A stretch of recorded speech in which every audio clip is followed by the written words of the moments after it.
Olá, alunos, tudo bem com vocês? Vamos a mais uma aula de geografia.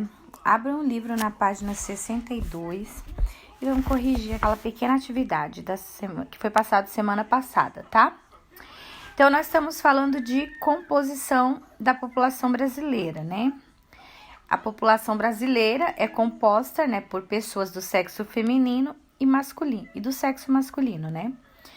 Então, nós vamos ver aqui no gráfico abaixo de 2015 que 52% da população, de acordo com esse censo, era de 52% de mulheres e 48% de homens, ou seja, a quantidade de mulheres era maior do que a de homens em 8%, não é isso? Não, menos, desculpa. Em 4%, na verdade, não 8, tá, gente? Errou ali no cálculo. Então, a população do nosso país também é composta por pessoas de diferentes faixas etárias, ou seja, com idades diferentes, né? Então, ali nós temos o gráfico. Idosos, 14%, 60 anos ou mais. 30%, 0 a 19 anos, né? Crianças e jovens. E 56% de 20 a 59 anos adultos, né? Então, de acordo com o gráfico, no Brasil existem mais homens ou mulheres? O que vocês olham ali? É óbvio que existe mais mulheres, né? Se a gente for fazer a conta ali, mais 4% em cima da quantidade dos homens, né? No Brasil, então, a resposta é mulheres. Na número 2, qual é a faixa etária mais numerosa da população brasileira? Como é que a gente vai fazer para responder essa questão? A gente vai olhar o gráfico, né? Que tem as diferentes faixas etárias de idade. Então, a população maior são os adultos de 20 a 59 anos, né? De acordo com o gráfico, ok? Na número 3, gente, qual é a porcentagem de crianças e jovens no Brasil da população brasileira e idosos? Então, a gente vai lá e olha no gráfico, ó. Crianças e jovens representam quanto? 30% da população brasileira e os idosos representam 14% do total da população brasileira. Essa é a resposta, ok? Vamos para a página 63. Na página 63, diz assim: as crianças e os jovens fazem parte da população que tem idade entre 0 a 19 anos. Para atender as necessidades das pessoas que estão nessa faixa de idade, os governos precisam investir em creches, escolas e universidades em quantidade suficiente para poder atendê-las, ok? Aí nós temos ali um exemplo de escola, né, na imagem, exemplo de empresas também, onde os adultos trabalham, né. Na faixa de idade de 20 a 59 anos estão os adultos, né. Para adultos, o que estão em idades produtivas, os governos precisam investir em geração de empregos, né. A renda que garanta o sustento da família, certo?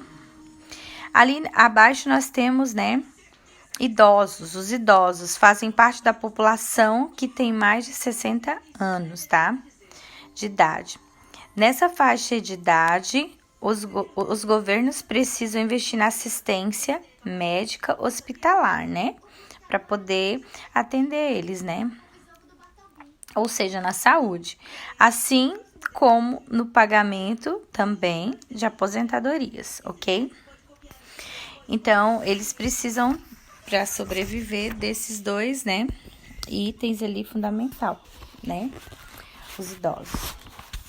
Na página 64, vamos falar uma população em transformação, né?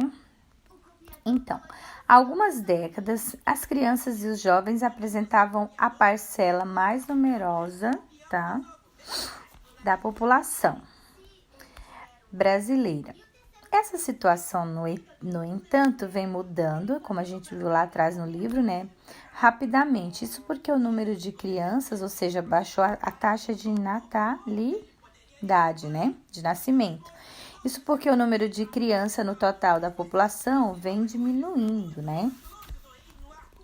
Ao mesmo tempo em que o número de idosos, né, vem aumentando, ou seja, as pessoas estão vivendo mais, nascendo menos e vivendo mais, né? Ok? Isso significa, portanto, que a população brasileira está, né, envelhecendo. Mas quais são as consequências dessas mudanças? Agora a gente vai entender, né, o que pode acontecer com essas mudanças, o que acontece na verdade. O número menor de crianças significa menos adultos, né, para entrar onde? No mercado de trabalho. Então, acaba faltando, né, mão de obra. Se não nasce muita gente e tem muito trabalho, vai faltar o quê? Trabalhador, mão de obra, né? Isso terá impacto na diminuição da força produtiva, né, do país. Por outro lado, é preciso garantir melhoria nas condições de vida da população que está envelhecendo, né?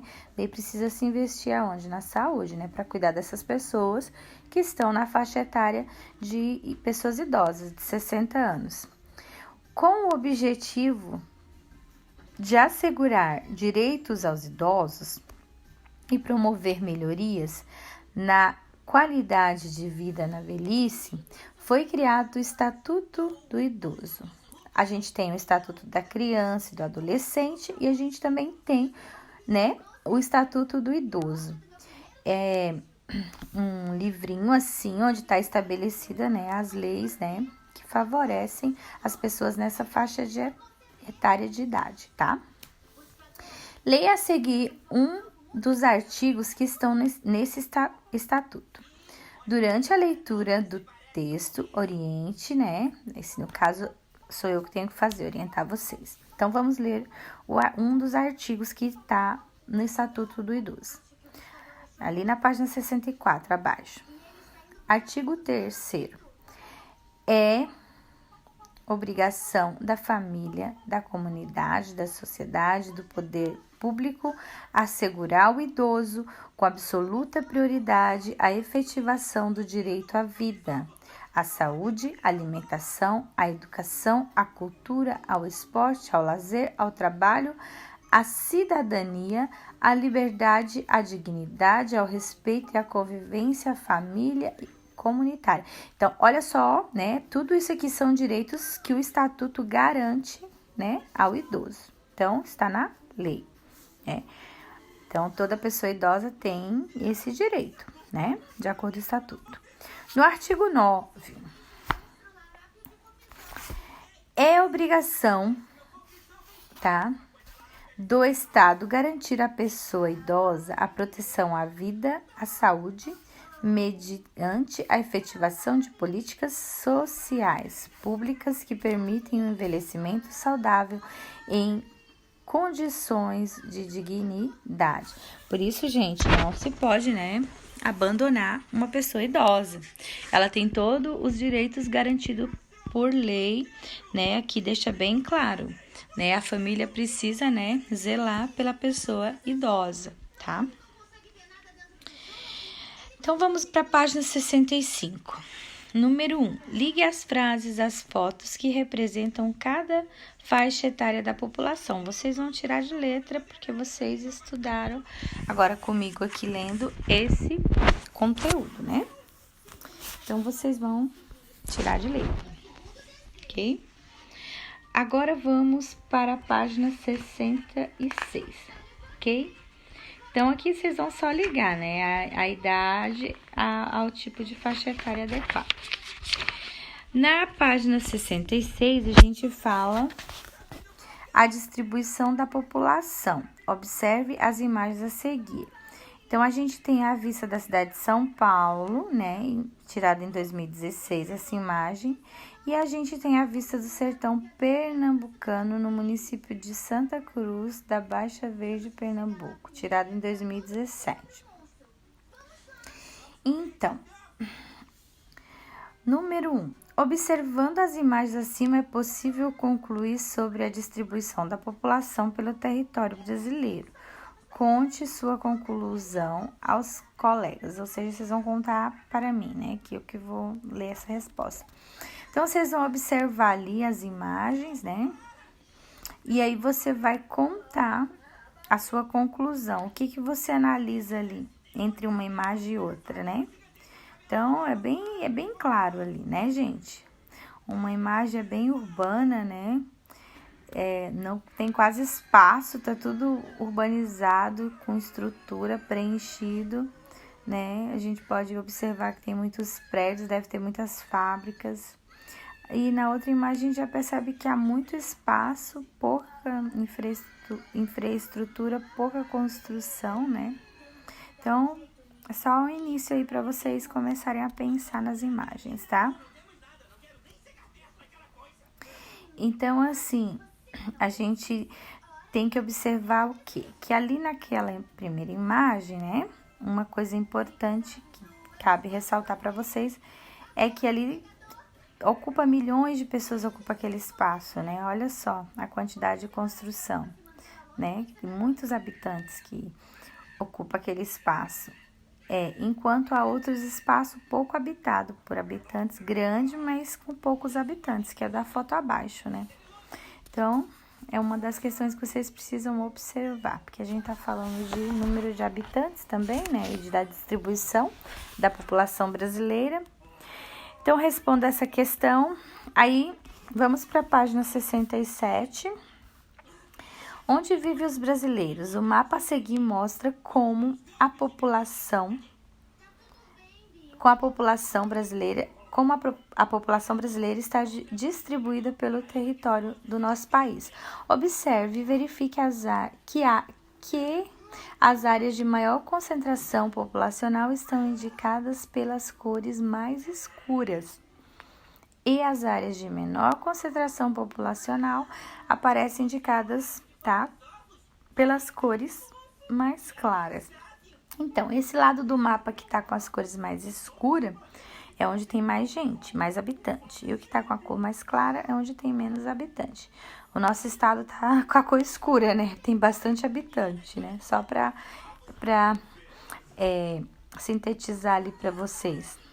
Então, ali nós temos uma imagem, né? E um censo de 2014, tá?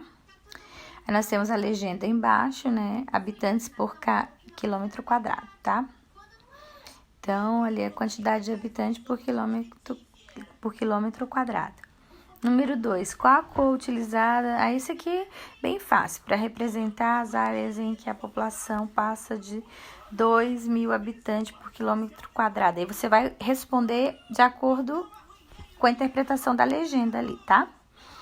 Número 3, qual a cor utilizada para representar as áreas em que a população ultrapassa 100.000 habitantes por quilômetro quadrado? Aí você vai lá na legenda e olha, né? Qual a população que ultrapassa mais de 100, né? Por quilômetro quadrado. Daí você vai responder que cor é essa? É amarela, é vermelha? E na primeira também, a mesma coisa, tá? Então, façam essa atividade também, pessoal. E façam também a atividade da página 68, tá? Que ainda é continuação desse conteúdo ali da distribuição da população brasileira, ok? Então, eu vou deixar com vocês essa atividade para a semana que vem, da página 66, né? Da página 67 e da página 68, ok? Começando lá na página 65, que vai até a página 68, ok? As atividades, mas eu vou colocar também lá no plano de aula, certo? Dúvidas, procurem a prof, tá? Até a nossa próxima aula. Abraços!